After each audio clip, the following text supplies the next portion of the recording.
bonjour. C'est un honneur d'être à nouveau avec vous ce matin pour la revue de presse. Nous allons débuter ce matin en Côte d'Ivoire en meeting samedi à Yamoussoukro. Le RHDP échoue là où le PDCI a fait plein. C'est le titre qui barre la une du journal Le Nouveau Réveil. Le trébuchement du président RHDP fait le tour de la toile. Toujours en rapport avec le meeting, le journal Le Jour informe que Yamoussoukro a rendu hommage à Houphouët-Boigny. C'est le film d'un rassemblement qui bat tous les records de mobilisation. Le quotidien d'Afrique informe sur les premières images publiques du président Gbagbo, tout sur l'état de santé de Gbagbo.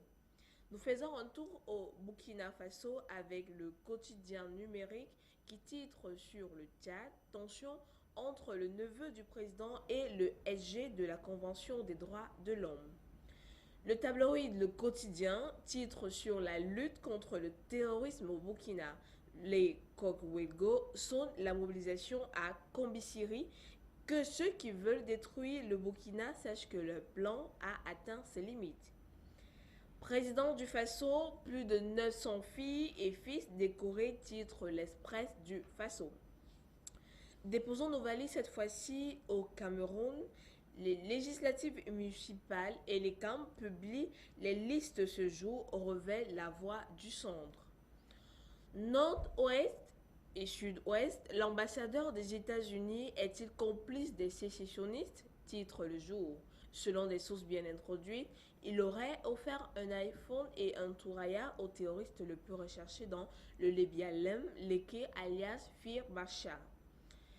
Travail décent, politique et action de Paul Biya en vitrine en Côte d'Ivoire, titre Info Matin. Le 3 décembre à Abidjan, le ministre du Travail et de la Sécurité sociale, Grégoire Orona, au cours d'un exposé fort apprécié, a mis en exergue les actes du chef de l'État en faveur de l'amélioration des conditions des travailleurs.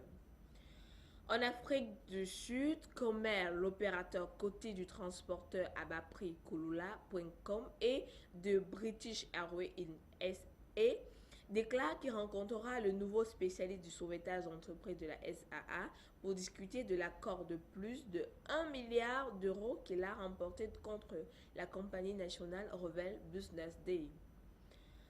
Cap Agos révèle qu'avec les syndicats des malfaiteurs qui ont dévasté une partie importante du réseau ferroviaire de banlieue du Cap par le vol de câbles de cuivre, la signature par le président Cyril Ramaphosa de la loi sur la protection des infrastructures critiques a été saluée. Cap Times informe qu'un éducateur est présumé avoir agressé un élève de 14 ans.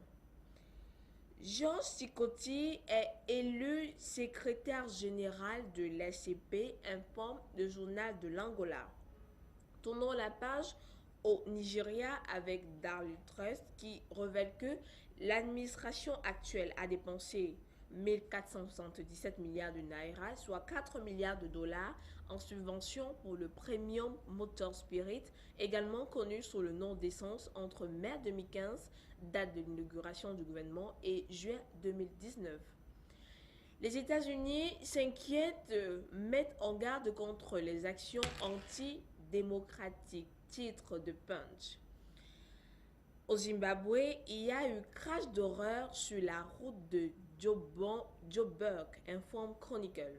Selon The Herald, les marges bénéficiaires élevées imposées par les importateurs, les grossistes et les détaillants de médicaments ont entraîné un afflux de médicaments moins chers en provenance des pays voisins et vendus en contrebande par les vendeurs dans la rue.